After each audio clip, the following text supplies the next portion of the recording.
প্রিয় শিক্ষার্থী, আজকের এই লেকচারটা যদি আমরা সঠিকভাবে চর্চা করি তাহলে আমরা ৩০০টিরও বেশি সংকেত আমরা লিখতে পারবো। আহ, আসলে সংকেত লেখাটা আমাদের কাছে খুবই কঠিন কাজ। ছাত্ররা মনে করে রাসায়নিক বিক্রিয়া লেখা বা সংকেত লেখাটাকে কঠিন মনে করে। সর্বোপরি রসায়নটাই তাদের কাছে কঠিন হয়ে যায়।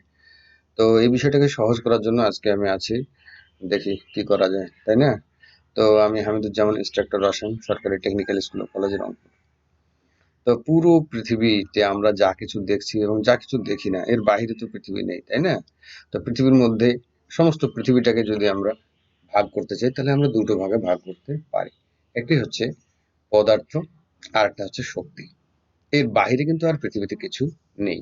সবকিছুকেই আমরা দুটো ভাগের যে কোনো একটা ভাগের মধ্যে পড়ে যাবে। তো একটা হচ্ছে পদার্থ আর একটা হচ্ছে শক্তি। তাহলে আমরা একটু দেখতে চাই যে পদার্থ আসলে কি। পদার্থ হচ্ছে আসলে যার ভর আছে, আয়তন আছে আর বল প্রয়োগে বাধা প্রদান করে, সেগুলো হচ্ছে পদার্থ। তোমরা দেখতে পাচ্ছ পদার্থগুলো, ইট, কাঠ, বালু, পাথর, সিমেন্ট, কাগজ, অসংখ্য হাজারো পদার্থ আমাদের আছে। এগুলো আমরা দেখতে পাই, অনুভব করতে পাই। হ্যাঁ, এগুলো আমরা কাজে লাগাই সব সময়। এছাড়াও আমরা আরেকটা জিনিস যেটা কাজে লাগাই পর্যাপ্ত, সেটা হচ্ছে আমাদের আসলে শক্তি। শক্তি হচ্ছে আলো, তাপ, শব্দ, সৌরশক্তি, রাসায়নিক শক্তি। এগুলো হচ্ছে শক্তি, তাই না? তাহলে শক্তি হচ্ছে কি, শক্তির মূল কথাটাই হলো যার দ্বারা কাজ করা যায় তাই হচ্ছে শক্তি। কাজ করার সামর্থ্যকেই শক্তি বলে, বা যার দ্বারা আমরা কাজ করতে পারি। তো কাজ করার সামর্থ্যকে শক্তি বলে। তো আমরা আলোচনা করব মূলত, যেহেতু আমরা সংকেত লিখতে যাব, তাহলে আমরা আসলে মূলত পদার্থ নিয়ে কথা বলবো। তো পদার্থগুলোকে যদি আমরা ভাগ করতে চাই তাহলে আমরা কি করতে পারি? পদার্থগুলোকে আমরা উপাদানগত দিক থেকে দুভাবে ভাগ করতে পারি। একটা হচ্ছে মৌলিক পদার্থ, আর একটা হচ্ছে যৌগিক পদার্থ। এগুলো ছোট ক্লাসে তোমরা শিখে থাকবে অনেকেই, যে যে সকল পদার্থকে ভাঙলে বা বিশ্লেষণ করলে ওই পদার্থ ভিন্ন অন্য কোনো পদার্থ পাওয়া যায় না, সেটা মৌলিক পদার্থ। যেমন পৃথিবীতে এই মৌলিক পদার্থের সংখ্যা বর্তমানে ১১৮টি। এদেরকে সংক্ষেপে মৌলও বলা হয়।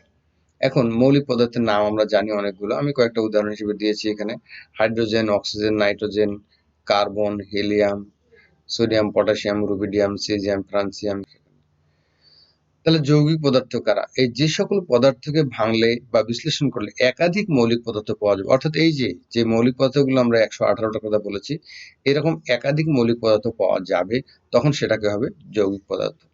যৌগিক পদার্থ কিন্তু পৃথিবীতে ৮০ লক্ষেরও বেশি আছে। যেমন আমি কয়েকটা উদাহরণ দিচ্ছি, যেমন পানি একটা যৌগিক পদার্থ, তাই না? কারণ পানিকে ভাঙলে কিন্তু আমরা অক্সিজেন পাবো আর হাইড্রোজেন পাবো। অনুরূপভাবে খাদ্য লবণ, যেমন সোডিয়াম ক্লোরাইড একটা যৌগিক পদার্থ, কারণ সেখানে সোডিয়াম আছে, ক্লোরিন আছে, তাই না? অনুরূপভাবে কার্বন ডাই অক্সাইড, মোম, কাঠ, ডিজেল, পেট্রোল, এগুলো সবই কিন্তু যৌগিক পদার্থ। তো একটা জিনিস, মজার জিনিস, সেটা হচ্ছে অসংখ্য যে যৌগিক পদার্থ রয়েছে পৃথিবীতে, অর্থাৎ ৮০ লক্ষেরও বেশি, এগুলো কিন্তু সবই ওই ১১৮টা মৌলিক পদার্থই, কিন্তু ওর সাথে একটার সাথে দুটা, দুটার সাথে চারটা, চারটার সাথে ১০০০টা, বিভিন্ন সংখ্যায় কিন্তু যুক্ত হয়েই কিন্তু এই যৌগিক পদার্থ সৃষ্টি হয়েছে। সুতরাং আমরা যদি আহ মৌলিক পদার্থ সম্পর্কে জানতে পারি তাহলে কিন্তু আমাদের যৌগিক পদার্থগুলো সম্পর্কে আমরা জানতে পারবো। তো এখন আমরা দেখি, মৌলিক পদার্থ জানতে গেলে সবার আগে জানতে হবে পরমাণু কি। পরমাণু, পরম অণু, তাই না?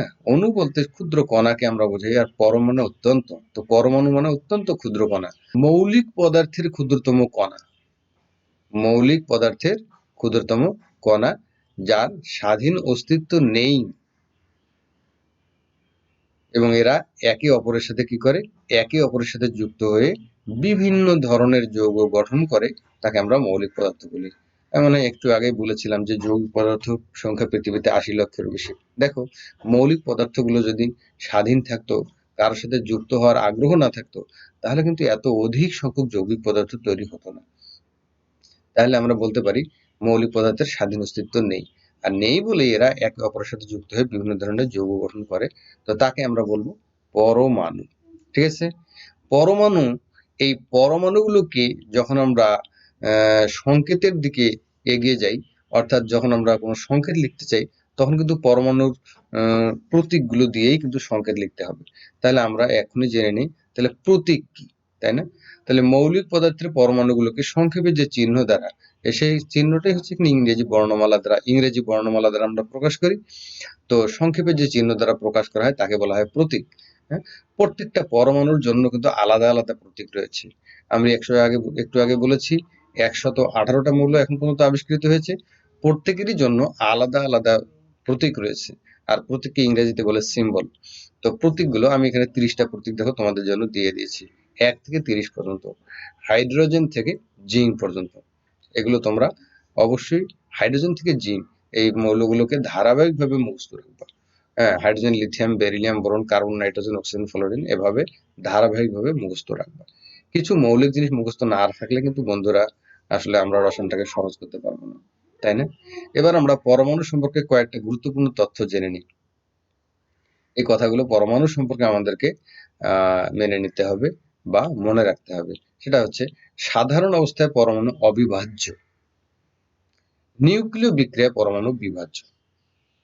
সাধারণ বিক্রিয়ায় কিন্তু পরমাণু অবিভাজ্য, কিন্তু নিউক্লিয় বিক্রিয়া, হ্যাঁ, যে সমস্ত বিক্রিয়ায় নিউক্লিয়াসের পরিবর্তন হয় সেই সমস্ত বিক্রিয়ায় কিন্তু পরমাণু আবার ভেঙে যায়। তো নিউক্লিয় বিক্রিয়া সম্পর্কে তোমাদের এসএসসি লেভেলে তেমন আলোচনা নেই, এটা একটা আলাদা টপিকস করতে হবে আমাদেরকে। এখন আসো, একটি মৌলের একটা নির্দিষ্ট পারমাণবিক সংখ্যা আছে। প্রত্যেক মৌলেরই একটা আলাদা আলাদা পারমাণবিক সংখ্যা আছে। যেমন তোমরা দেখো এখানে সোডিয়ামের পারমাণবিক সংখ্যা হচ্ছে 11। এই 11 কিন্তু অন্য কোনো মৌলের পারমাণবিক সংখ্যা নয়। আর তোমরা হয়তো পারমাণবিক সংখ্যা মানে কি ইতিপূর্বে জেনেছো, যে প্রোটন এবং প্রোটন সংখ্যা কি, অর্থাৎ প্রত্যেকটা পরমাণুর নিউক্লিয়াস একটা থাকে, সেই নিউক্লিয়াসে যতটা প্রোটন থাকবে সেটা হচ্ছে তার পারমাণবিক সংখ্যা। তাহলে ক্যালসিয়ামের পারমাণবিক সংখ্যা 20, এর মানে হচ্ছে ক্যালসিয়ামের নিউক্লিয়াসে 20টা প্রোটন আছে। হাইড্রোজেনের পারমাণবিক সংখ্যা 1, এর অর্থ হচ্ছে যে হাইড্রোজেনের নিউক্লিয়াসে একটা প্রোটন আছে, তাই না? তাহলে কোন পরমাণুর নিউক্লিয়াসে কতটা প্রোটন আছে এটা জানতে গেলে আমাদেরকে পারমাণবিক সংখ্যাটা মুখস্থ রাখতে হবে। প্রতিটি মৌলের এক বা একাধিক যোজনী আছে। প্রত্যেকটা মৌলের কি আছে? এক বা একাধিক যোজনী আছে। এখানে তোমরা দেখো, যেমন সোডিয়ামের একটা নির্দিষ্ট যোজনী আছে, সেটা 1। ক্যালসিয়ামের একটা যোজনী হচ্ছে 2। যেমন হাইড্রোজেনের যোজনী হচ্ছে 1। এরকম ভাবে প্রত্যেকটি মৌলেরই এক বা একাধিক যোজনী আছে। একাধিক যোজনীও থাকতে পারে, পরবর্তীতে একটা চার্টের মধ্যে তোমরা দেখতে পাবে। এরপরে দেখো, প্রতিটি মৌলের একটা নির্দিষ্ট প্রতীক আছে। ওই যে একটু আগেই বলেছি আমি যে 118টা মৌলের 118 রকমের প্রতীক আছে। এই প্রতীকগুলো কোনোটা প্রতীক কিন্তু কোনো প্রতীকের সাথে মিলবে না। যেমন তোমরা হাইড্রোজেনের প্রতীক হচ্ছে H, কার্বনের হচ্ছে C, নাইট্রোজেন হচ্ছে N। এগুলো কিন্তু প্রত্যেকটা মৌলেরই আলাদা। এখানে H দ্বারা পৃথিবীর যে কোনো প্রান্তে যাও সেটা হাইড্রোজেনকেই বোঝানো হবে। ইলেকট্রন, প্রোটন এবং নিউট্রন নামে 3 ধরনের মৌলিক কণিকা দ্বারা গঠিত। একটু আগে আমরা বলেছি যে নিউক্লিয়াসে থাকে প্রোটন, আর প্রোটন সংখ্যাকে পারমাণবিক সংখ্যা বলে। তো পরমাণুর নিউক্লিয়াস এবং নিউক্লিয়াসের বাইরে মোট 3 ধরনের মৌলিক কণিকা আছে। সেটা হচ্ছে, একটা হচ্ছে ইলেকট্রন, প্রোটন, নিউট্রন, এগুলো আমরা মনে রাখবো। আর পরমাণুর নিউক্লিয়াসে থাকে প্রোটন এবং নিউট্রন নিউক্লিয়াসে থাকে। আর নিউক্লিয়াসের বাহিরের কক্ষপথে কি থাকে? কতগুলো বৃত্তাকার জায়গা আছে, সেখানে থাকে ইলেকট্রন। ঠিক এভাবে এটা যদি নিউক্লিয়াস হয় তো এখানে প্রোটন আর নিউট্রন থাকবে, আর বাহিরে থাকবে ইলেকট্রন বৃত্তাকার কক্ষপথে। আর ইলেকট্রন বাইরে যে জায়গাগুলো থাকে এগুলোকে বলা হয় শক্তি স্তর। তো এটা হলো আমাদের পরমাণু সম্পর্কে গুরুত্বপূর্ণ কথা। এরপরে দেখো, যখনই আমরা প্রত্যেকটা পরমাণু শিখবো তখন আমরা এদের যোজনীটাও আমাদেরকে শিখতে হবে, তাই না? তাহলে যোজনী কি? দেখো, একটা মৌল আর একটা মৌলের সাথে যুক্ত হয়ে যৌগ গঠন করে, ঠিক? কিন্তু কিভাবে একটা মৌল আরেকটা মৌলকে ধরবে, তাই না? আমরা যেমন একজন মানুষ যেমন আরেকজন মানুষকে যদি ধরতে চাই তাহলে আমরা হাত দিয়ে ধরি, তাই না? তাহলে দুটো জিনিসকে যদি আমরা জোড়া লাগাতে চাই তাহলে আমরা এরকম আঠা দিয়ে বা তার কাঁটা দিয়ে কোনো কিছু দিয়ে আমরা জয়েন করে দিই, একটা শক্তি সেখানে সৃষ্টি করে দিই, তারপর জয়েন লেগে যায়। তো পরমাণুগুলো কিভাবে একটা পরমাণু আরেকটা পরমাণুর সাথে যুক্ত হবে? পরমাণুগুলো ঠিক তেমনি, আমরা যেমন হাত ব্যবহার করে আরেকজনকে ধরি, পরমাণুগুলো ঠিক তেমনি তাদের যোজনী ব্যবহার করে একটা পরমাণু আরেকটা পরমাণুর সাথে যুক্ত হয়। তাহলে দেখো বন্ধুরা, আমরা যদি একটা পরমাণুকে আরেকটা পরমাণুর সাথে যুক্ত করতে চাই, অর্থাৎ কোনো যৌগিক পদার্থের সংকেত লিখতে চাই, তাহলে কিন্তু তার কয়টা হাত আছে, অর্থাৎ সেই পরমাণুর যোজনীগুলো না জানা থাকলে কিন্তু এটা আমাদের পক্ষে লেখা সম্ভব না। যোজনী এভাবে একটা করে টান দিয়ে বোঝানো হয়। দেখো, হাইড্রোজেনের যোজনী হচ্ছে 1, তার পাশে একটা টান দেবো আমরা। অক্সিজেনের যোজনী 2, দুটো টান দেবো, দুই পাশে দুটো হাইফেন দিয়ে আমরা বোঝাবো। সোডিয়ামের যোজনী 1, এভাবে আমরা বোঝাই সচরাচর। কিন্তু যোজনীটা আমাদের মুখস্থ রাখতে হবে। একটু পরেই আমি একটা যোজনীর চার্ট তোমাদের দিয়ে দেবো। মূলক কি? দুই বা ততোধিক পরমাণু মিলে একটি পরমাণু গুচ্ছ তৈরি করে যা একটি রাসায়নিক বিক্রিয়ায় একটি পরমাণুর ন্যায় আচরণ করে তাকে যৌগমূলক বা সংক্ষেপে মূলক বলে। এটা ভেরি ভেরি ইম্পর্টেন্ট একটা জিনিস। এখানে বলা হচ্ছে দুই বা ততোধিক পরমাণু মিলে একটা পরমাণু গুচ্ছ, তার মানে মূলক হলেই একাধিক পরমাণু সেখানে থাকবে আর আচরণ করবে একটা পরমাণুর মতো, তখন তাকে বলা হবে যৌগমূলক। তো পরমাণুগুলোর মধ্যে যেমন ধাতু অধাতু আছে, অর্থাৎ ধনাত্মক ঋণাত্মক প্রকৃতি আছে, তাহলে যৌগমূলকগুলোর ভিতরেও কিন্তু ধনাত্মক ঋণাত্মক প্রকৃতি থাকবে, কেননা আমরা একটু আগে বলেছি যে এরা আচরণ করে পরমাণুর মতো। তাহলে এদের মধ্যেও ধনাত্মক ঋণাত্মক প্রকৃতি আছে, অর্থাৎ ধাতব বা অধাতব প্রকৃতির যৌগমূলক আছে। যেমন আমি নিচে দু একটা উদাহরণ দিয়েছি, যেমন সালফেট একটা যৌগমূলক, SO4 সালফেট একটা যৌগমূলক, কারণ এখানে 5টা পরমাণু মিলে একটি গুচ্ছ বা দল তৈরি করেছে এবং যাদের আচরণ একটি পরমাণুর মতো, অর্থাৎ এই সালফেট কিন্তু একটা পরমাণুর মতো আচরণ করে, অর্থাৎ কোনো জায়গায় যুক্ত হলে SO4 পুরোটাই যুক্ত হয়, কোনখান থেকে বের হতে গেলে SO4 পুরোটাই বের হয়ে যায়। এইভাবেই তারা একটি পরমাণুর মতো আচরণ করে। এবং পরমাণুর যেমন অক্সিজেনের যোজনী এখানে 2 দেখছি, 2 আমরা দেখতে পাচ্ছি, ঠিক তেমনি সালফেটেরও একটা সুনির্দিষ্ট যোজনী আছে, সেটা হচ্ছে 2। দেখো, তোমাদেরকে একটু কষ্ট করতে হবে আসলে। আমরা সঠিকভাবে সংকেত লিখতে গেলে আমাদের এই চার্টটা কিন্তু আমাদের মুখস্থ থাকতে হবে। এই চার্টটা মুখস্থ না থাকলে আমরা আসলে সংকেত লিখতে পারবো না, তাই না? এখানে দেখো, একটু আগে যে আমরা পরমাণুর যোজনী এবং যৌগমূলকের যোজনী সম্পর্কে কথা বললাম, এইখানে কিন্তু সেই চার্টটা দেওয়া আছে। এখানে তোমাদের এটা মুখস্থ করতে হবে। যেমন হাইড্রোজেনের যোজনী হচ্ছে 1, লিথিয়ামের যোজনী 1, এগুলো সব একযোজী, এগুলো সব দ্বিযোজী মৌল, ত্রিযোজী। এইখানে মূলকগুলো দেওয়া আছে, দেখো এই মূলকগুলোর নাম মুখস্থ রাখতে হবে, এভাবে পড়বা তোমরা। সায়ানাইড CN যোজনী 1, নাইট্রেট NO3 যোজনী 1, অ্যামোনিয়াম NH4 যোজনী 1। প্রকৃতিগুলো কিন্তু আমি প্লাস মাইনাস দিয়ে দিয়েছি, দেখো প্রত্যেকটার উপরে প্লাস মাইনাস চিহ্ন দেওয়া আছে, তার মানে এটা তার প্রকৃতি, অর্থাৎ সে ধনাত্মক না ঋণাত্মক প্রকৃতি। আর এই যে কিছু পরমাণুর যোজনী দেখো একাধিক যোজনী হয়, একটু আগে এই কথাটা এসেছিল একবার, একাধিক যোজনী থাকতে পারে, যেমন কার্বনের যোজনী 2-4, ফসফরাসের যোজনী 3-5, নাইট্রোজেনের যোজনী 3-5, সালফারের যোজনী 2-4-6। এই সমস্ত এই কয়েকটা মৌল তোমরা মুখস্থ রাখবা যাদের একাধিক যোজনী আছে।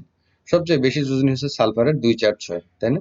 তো যাই হোক, এইরকম কোন মৌলের একাধিক যোজনী থাকলে তাদের সেই যোজনীগুলোকে বলা হয় পরিবর্তনশীল যোজনী। তো এই যোজনীগুলো আমাদের মনে রাখতে হবে। হ্যাঁ, তো দেখো এখন সংকেত আমরা সংকেত লিখতে গেলে আসলে আমাদের যে যে ম্যাটেরিয়ালস গুলো একটু প্রয়োজন হয় সেগুলো কিন্তু আমরা অনেকটাই আলোচনা করে ফেলেছি, কেননা আমরা প্রতীক শিখতে বললাম, তারপর যোজনী, যৌগমূলকের যোজনী আমরা শিখে ফেলেছি। এখন কিন্তু আমরা মোটামুটি সংকেত লেখার জন্য কিন্তু আমরা রেডি। তাহলে সংকেত কাকে বলে, তাই না?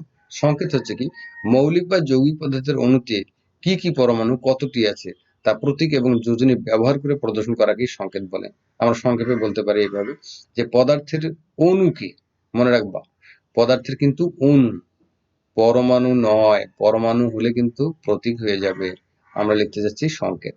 তাহলে পদার্থের অণুকে সংক্ষেপে যে চিহ্নের সাহায্যে প্রকাশ করা হয় তাই হচ্ছে সংকেত। দেখো এখানে সংকেত লেখার নিয়ম, তাহলে সংকেত লিখতে গেলে আমাদের সংকেত লেখার নিয়মগুলো একটু জেনে নিই। যে মৌলিক পদার্থের অণুতে কতটি পরমাণু থাকে তা জানা থাকলে ওই মৌলিক পদার্থের সংকেত লেখা যাবে। বিজ্ঞানী অ্যাভোগাড্রো অণু সিদ্ধান্ত থেকে আমরা জানতে পারি যে নিষ্ক্রিয় গ্যাস ব্যতীত অন্যান্য সকল মৌলিক গ্যাস দ্বিপরমাণু। সেই হিসেবে এই গ্যাসগুলো যেহেতু মৌলিক গ্যাস, এদের প্রত্যেকের নিচে 2 দিয়ে আমরা সংকেত লিখতে পারি, অর্থাৎ H2, O2, N2, F2, Cl2, Br2, I2। দেখো বন্ধুরা, 1 2 3 4 5 6 7, খুব ভালো করে এই লাইনটা মনে রাখবা। এই পদার্থগুলো যখন কোনো রাসায়নিক বিক্রিয়ায় আলাদাভাবে ব্যবহার হবে একাই, তখন কিন্তু এদের নিচে সর্বদাই 2 হবে, অর্থাৎ এই এই এই অণুগুলো কিন্তু দ্বিপরমাণু। এছাড়াও O3 পাওয়া যায়, O3 এটাকে ওজোন বলে, P4 ফসফরাস, আর S8 ব্যতিক্রম ভাবে এই সংকেতগুলো আমাদেরকে ব্যবহার করতে হয়, তো এগুলো আমরা একটু মনে রাখবো। তো মৌলিক পদার্থের সংকেত ওভাবে লিখবো আমরা, তাহলে যৌগিক পদার্থের সংকেতটা আমরা কিভাবে লিখবো, তাই না? এখন থেকে খুব ভালো করে মনোযোগ দাও, আমরা খুব গুরুত্বপূর্ণ একটা অংশ পড়তে যাচ্ছি। তো যৌগিক পদার্থের সংকেত আমরা লিখতে গেলে আমাদেরকে যে জিনিসগুলো জানতে হবে সেটা হচ্ছে প্রতিটি যৌগিক পদার্থেরই যে সংকেত লিখবো সেই সংকেতে দুটো অংশ থাকে। কয়টা অংশ থাকে? দুটা অংশ। একটা হচ্ছে ধনাত্মক অংশ, একটা হচ্ছে ঋণাত্মক অংশ। যেমন মনে করি এই যে আমি সোডিয়াম ক্লোরাইড সংকেত লিখেছি, এখানে কিন্তু দুটো অংশ আছে। এটা হচ্ছে ধনাত্মক অংশ সোডিয়াম, আর ঋণাত্মক অংশ হচ্ছে ক্লোরিন। তাহলে ধনাত্মক অংশে কি কি থাকতে পারে সেটা একটু আমরা দেখে নিই। হাইড্রোজেন থাকে ধনাত্মক অংশের মধ্যে, আর সোডিয়াম অর্থাৎ যে কোনো ধাতু, সোডিয়াম পটাশিয়াম ম্যাগনেসিয়াম যে কোনো ধাতু এখানে থাকতে পারে। আর দুইটা মূলক থাকতে পারে, সেটা হচ্ছে একটা হচ্ছে অ্যামোনিয়াম এবং ফসফোনিয়াম, এছাড়াও থাকতে পারে। তো এগুলো কমন গুলো আমি এখানে দিয়েছি। তাহলে আমি এক কথা লিখে দিয়েছি, ধনাত্মক অংশে যেটা থাকবে সেটা হচ্ছে ধাতু বা ধনাত্মক মূলক। আর ঋণাত্মক অংশে কি থাকবে? অধাতু বা ঋণাত্মক মূলক, অর্থাৎ এইরকম অধাতু, fluorine, chlorine, bromine, iodine, oxygen, এই যে এগুলো হচ্ছে ঋণাত্মক মূলক। হাইড্রোক্সাইড, ক্লোরেট, পারম্যাঙ্গানেট, অ্যামিনোমূলক, এগুলো হচ্ছে ঋণাত্মক মূলক।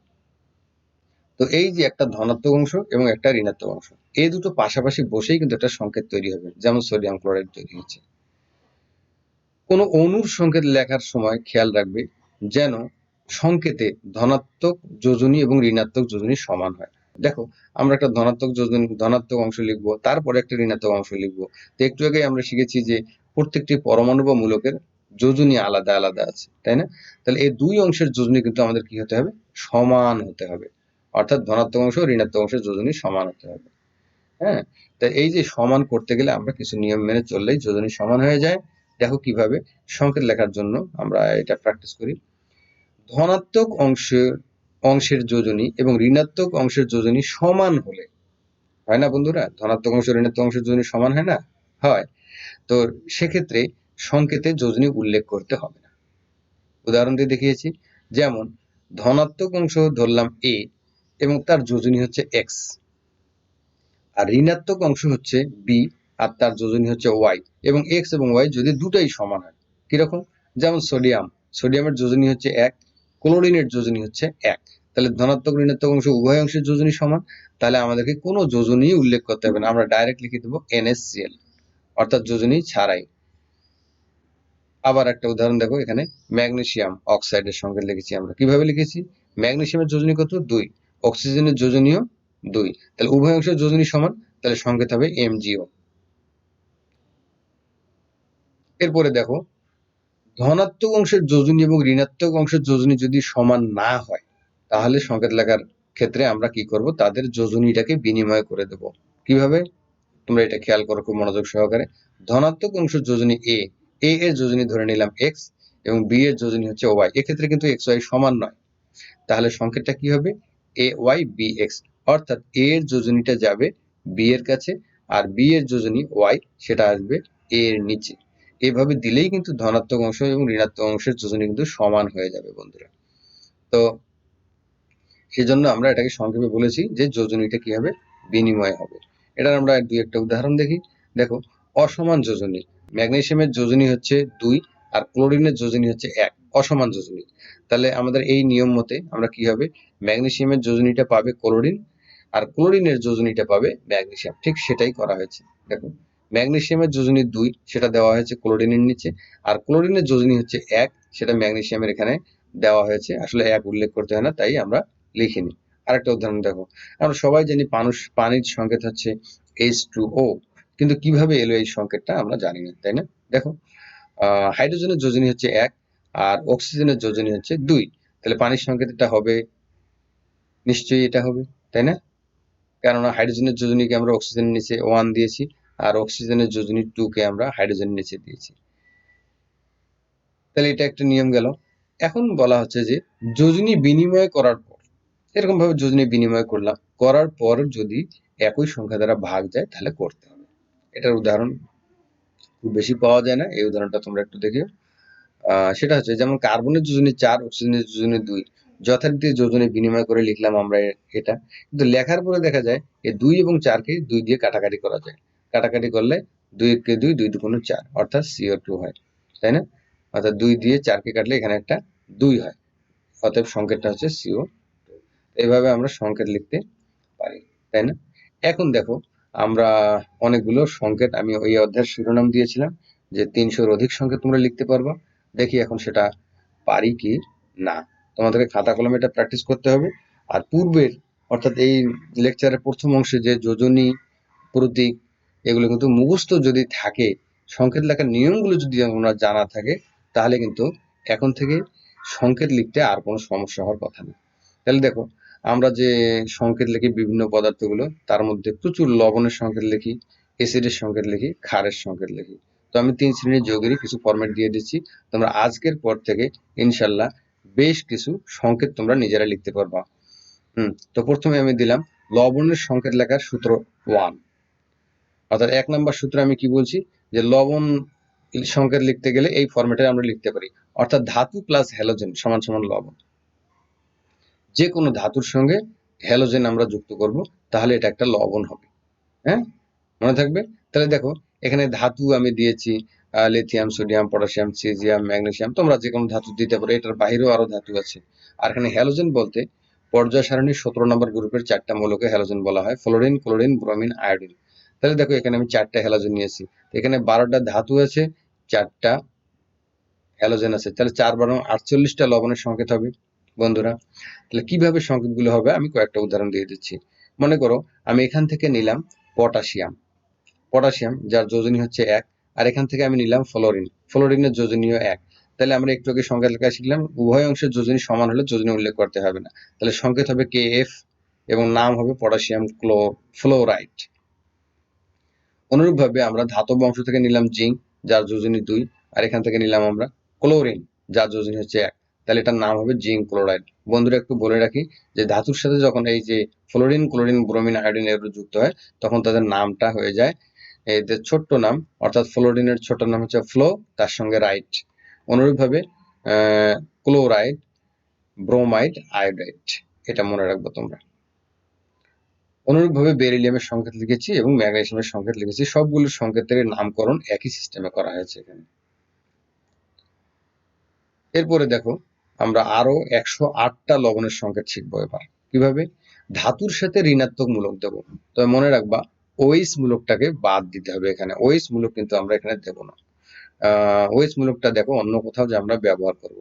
ওএইচ মূলক বাদে তোমাদের পূর্বে যে চার্টটা ছিল, সেই চার্টের মধ্যে যে ঋণাত্মক মূলকগুলো আছে, যে কোনো মূলক তোমরা ব্যবহার করতে পারো। তো দেখো, এখানে আমরা ওই 12টা ধাতু ব্যবহার করেছি। ধাতু, তার সঙ্গে আমরা এখানে 9টা ঋণাত্মক মূলক ব্যবহার করেছি: সায়ানাইড, নাইট্রেট, বাইকার্বনেট, ক্লোরেট। এই মূলকগুলো ঋণাত্মক মূলক। এবং এদের সাথে যদি আমরা এদেরকে যুক্ত করি, এদের যে কোনো একটার সাথে এখানকার যে কোনো একটা, তাহলে তাদের সংকেত কি হবে দেখো। এখান থেকে নিলাম পটাশিয়াম, আর এখান থেকে নিলাম সায়ানাইড। উভয় অংশের যোজনী কিন্তু সমান, 1 1 করে। তাহলে সংকেত কি হবে? KCN, এবং নাম হবে পটাশিয়াম সায়ানাইড। এক্ষেত্রে নামের কোনো পরিবর্তন হবে না। এখানকার পুরো নাম এবং এখানকার পুরো নামটা পাশাপাশি বসেই নামটা তৈরি হবে। যেমন লাস্টের উদাহরণটা দিচ্ছি আমি। এটা হচ্ছে ম্যাগনেসিয়াম, তোমরা দেখতে পাচ্ছ Mg। Mg এর যোজনী হচ্ছে 2। আর এখানে দিয়েছি আমি কার্বনেট। কার্বনেট অর্থাৎ এটা কার্বনেট। কার্বনেটের যোজনীয় 2। তাহলে সংকেত হবে প্লেন MgCO3। তাহলে ম্যাগনেসিয়াম কার্বনেট। তাহলে এইভাবে আমরা 108টি সংকেত লিখতে পারবো। লবণের ফর্মুলা লেখার সূত্র হচ্ছে 3। সেটা হচ্ছে ধনাত্মক মূলকের সঙ্গে যদি আমরা হ্যালোজেন দিই। এর আগে আমরা ধাতুর সাথে হ্যালোজেন দিছিলাম, এবার ধনাত্মক মূলকের সাথে হ্যালোজেন। দেখো, 2টা ধনাত্মক মূলকের সাথে পরিচয় করে দিয়েছি, অ্যামোনিয়াম, ফসফোনিয়াম। তো আমরা যদি এদের সঙ্গে এই যে হ্যালোজেন দিই যে কোনোটা, তাহলে এখান থেকে আমরা 8টা লবণ পাবো। যেমন ammonium fluoride, ammonium chloride, ammonium bromide, ammonium iodide. এভাবে ফসফোনিয়াম দিয়েও আমরা অনুরূপভাবে 4টা লবণ পাবো। এখানে আমি কয়েকটা উদাহরণ দিয়েছি, তোমরা এগুলো দেখবা। সংকেত লেখার নিয়ম কিন্তু এটা খুবই সহজ, কেননা এই অংশেরও যোজনী 1, এই অংশেরও যোজনী 1। সুতরাং কিচ্ছু লিখতে হবে না, শুধু এই অংশটার সঙ্গে এই অংশটা জুড়ে দিলেই কিন্তু একটা সংকেত হয়ে গেল, কমপ্লিট সংকেত। তাহলে আমরা এখান থেকে 8টা লবণের সংকেত শিখতে পারবো। এরপর দেখো, লবণের সংকেত লেখার সর্বশেষ ফর্মুলা হচ্ছে কি, ধনাত্মক মূলকের সঙ্গে ঋণাত্মক মূলক। ধনাত্মক মূলকগুলোর সাথে কি দেবো আমরা? ঋণাত্মক মূলক। তো এখান থেকে আমরা 18টা লবণের সংকেত লিখতে পারবো একই সিস্টেমে। শুধু যোজনীগুলো তোমরা মনে রাখবা। যেমন মনে করো PH4, PH4 এর সঙ্গে যদি তুমি সালফেট দাও, কি দাও? সালফেট। সালফেটের যোজনী 2। বা NH4 এর সাথে সালফেট, দেখো এখানে NH4 এর সঙ্গে আমি সালফেট দিয়েছি। NH4 অর্থাৎ অ্যামোনিয়াম, অ্যামোনিয়ামের যোজনী 1, SO4, সালফেটের যোজনী 2। এক্ষেত্রে আমরা সংকেত দিয়েছি। এইখানে কিন্তু একটা বাড়তি জিনিস ব্যবহার করেছি বন্ধুরা, একটা ব্র্যাকেট ব্যবহার করা আছে, তাই না? এটা বলে দিচ্ছি, যখন কোনো যৌগমূলকের পাশে সংখ্যা উল্লেখের প্রয়োজন হবে তখন কিন্তু আমাদেরকে ব্র্যাকেট দিয়ে সেটা ব্যবহার করতে হবে, এটা মাথায় রাখবো সবসময়। আর যৌগমূলক না হলে কোনো ব্র্যাকেট ব্যবহারের কোনো প্রয়োজন নেই। তাহলে দেখো আমার অ্যামোনিয়ামের যোজনী কত? 1, 1। সালফেটের পাশে কোনো সংখ্যা বসানোর প্রয়োজন নেই, 1। আর এই সালফেটের যোজনী কত? 2। এটা আমরা অ্যামোনিয়ামের পাশে ব্র্যাকেট দিয়ে দিয়েছি, যেহেতু অ্যামোনিয়াম একটা যৌগমূলক। এভাবে আমরা এখান থেকে 18টা সংকেত লিখে ফেলতে পারবো। এরপরে দেখো আমরা কিছু অ্যাসিডের সংকেত শিখি, তাই না? তোমাদেরকে যদি বলা হয় বাবা 2টা অ্যাসিডের নাম বলো, তোমরা কিন্তু আর বলতে পারো না। তো আজকে এটা শেখার পরে 8-10টা অ্যাসিডের নাম তোমরা বলতে পারবা, নিশ্চয়ই সংকেত লিখতে পারবা। তাহলে অ্যাসিডের সংকেত লেখার দুটো ফর্মুলা দেবো। একটা হচ্ছে হাইড্রাসিড, কিছু অ্যাসিডের কে বলা হয় হাইড্রাসিড। হাইড্রাসিড গুলো কারা? হাইড্রোজেনের সাথে হ্যালোজেনের যে অ্যাসিড, এই অ্যাসিড গুলোকে বলা হয় হাইড্রাসিড। তো আমরা হাইড্রোজেনেরও যোজনী 1 আর এই হ্যালোজেন গুলোর প্রত্যেকের যোজনীয় 1। তো এটা সংকেত তো খুবই সহজ, HF, HCl, HI, HBr, কোনো সংখ্যা উল্লেখ হবে না যেহেতু উভয় অংশের যোজনী সমান, তাই না বন্ধুরা? যে HCl পাশে যদি G দেওয়া থাকে তখন এটা কিন্তু গ্যাস হিসেবে ব্যবহার করা হয়, অর্থাৎ হাইড্রোজেন ক্লোরাইড এটা গ্যাস। আর HCl এর পাশে যদি AQ দেওয়া থাকে তখন কিন্তু এটাকে অ্যাসিড বলা হয় এবং তখন তার নাম হয়ে যায় হাইড্রোক্লোরিক অ্যাসিড। এটা প্রত্যেকটা ক্ষেত্রে তাই হবে। যদি এখানে G থাকে, এর পাশে G থাকে, তাহলে আমরা বলবো হাইড্রোজেন ফ্লোরাইড। আর যদি AQ থাকে তখন আমি বলবো হাইড্রোফ্লোরিক অ্যাসিড। তো এভাবে এটা একটু মনোযোগ সহকারে দেখবে এই পেজটা, আশা করি পারবে। এরপরে আমরা দেখো কিছু আরো কিছু অ্যাসিডের সংকেত দিই। অন্যান্য ঋণাত্মক মূলক যত আছে, যে 12-14টা মূলক আমাদের চার্টে দেওয়া আছে, এই মূলকগুলোর সঙ্গে যদি আমরা প্রত্যেকের সাথে হাইড্রোজেন দিই তাহলে কিন্তু একটা করে অ্যাসিড হবে। দেখো এই হাইড্রোজেনের যোজনী 1 আর এই মূলকগুলোর যার যোজনী যত তার সাথে ততটা হাইড্রোজেন দেবো। যেমন হাইড্রোজেনের এখানে সায়ানাইডের যোজনী 1, তো একটা হাইড্রোজেন দিয়েছি। নাইট্রেটের যোজনী 1, একটা নাইট্রেট, একটা হাইড্রোজেন দিয়েছি। HNO3 nitric acid. সালফেটের যোজনী 2, SO4, 2টা হাইড্রোজেন দিয়েছি। কার্বনেটের যোজনী 2, 2টা হাইড্রোজেন দিয়েছি। ফসফেটের যোজনী হচ্ছে 3, 3টা হাইড্রোজেন দিয়েছি। খুব সহজ, মনোযোগ সহকারে দেখলে আসলে খুবই সহজ। তাহলে এগুলোর নামগুলো তোমরা মনে রাখবে। অ্যাসিডের নামগুলো কিন্তু ওইভাবে হবে না, অ্যাসিডের নামগুলো আলাদা হয় একটু, তোমরা এটা মুখস্থ রাখবা, এই কয়েকটা অ্যাসিড মুখস্থ রাখবা। তো আমরা এখন শিখবো কয়েকটা ক্ষার বা ক্ষারকের সংকেত, তাই না? ওই ধাতুগুলোই দেখো আমি ব্যবহার করেছি, ওই ধাতুগুলো বা ধনাত্মক মূলক, ধাতব আয়ন বা ধনাত্মক মূলক, এর সঙ্গে যদি আমরা OH আয়ন ব্যবহার করি, শুধুমাত্র OH আয়ন। প্রথমে থেকে বলেছিলাম যে OH টা আমরা ব্যবহার করব না লবণ লেখার সময়, কারণ লবণ ধাতুর সাথে OH দিলে লবণ হয় না, ক্ষার হয়, এই জন্য আমরা এটাকে আলাদা ফর্মুলা দিয়েছি। তাহলে OH একটা ব্যতিক্রমী মূলক, ক্ষারকীয় মূলক। তাহলে আমরা কি করব, এই ধাতব আয়নগুলোর সাথে যদি আমরা OH দিই তাহলে কিন্তু একটা করে ক্ষার হবে। দেখো এর সংকেত লেখার নিয়ম ঠিক আগের মতোই, পটাশিয়ামের সাথে OH, পটাশিয়াম OH, নামও একই থাকবে, নামের কোনো পরিবর্তন হবে না, যার যেটা নাম সেটাই হবে। যেমন potassium hydroxide, zinc hydroxide, ZnOH2। কেন 2 দিলাম বন্ধুরা? এই যে জিঙ্কের যোজনী 2, ব্র্যাকেট কেন দিলাম? যেহেতু OH একটা যৌগমূলক। আরো কয়েকটা ক্ষার এবং ক্ষারকের সংকেত দেখো, অক্সিজেনের অক্সাইড আয়ন যার যোজনী 2 হয়। তো অক্সাইড আয়ন দিয়েই কিন্তু আমরা ধাতুর সাথে অক্সাইড আয়নটা দিলেও কিন্তু আমরা কিছু ক্ষার বা ক্ষারকের সংকেত আমরা পেয়ে যাব। যোজনী সংকেত লেখার নিয়ম আগেরটাই ঠিক থাকবে, যেমন পটাশিয়াম যোজনী 1, OH এর যোজনী 2, এভাবে আমরা যোজনীটা বিনিময় করে দেবো। এক্ষেত্রে নাম হবে অক্সিজেন থাকলে অক্সাইড বলা হবে, সবগুলোকে কি বলা হবে? অক্সাইড। তো জিঙ্কের সাথে অক্সিজেন থাকলে জিঙ্ক অক্সাইড, বেরিলিয়ামের সাথে অক্সিজেন থাকলে বেরিলিয়াম অক্সাইড, অ্যালুমিনিয়ামের সাথে অক্সিজেন থাকলে অ্যালুমিনিয়াম অক্সাইড। দেখো বন্ধুরা, আমরা কিন্তু অনেকগুলো সংকেত লেখার ফর্মুলা পেয়ে গেছি, তোমরা এগুলো প্র্যাকটিস করবা। নিশ্চয়ই এগুলো খুব কঠিন কিছু নয়, আসলে কয়েকটা জিনিস মুখস্থ থাকলে এগুলো পারা যায়। হ্যাঁ, তোমরা আশা করি আজকের পরে 300টা না, তোমরা 400টারও অধিক সংকেত লিখতে পারবা আমার এই ফর্মুলাটা।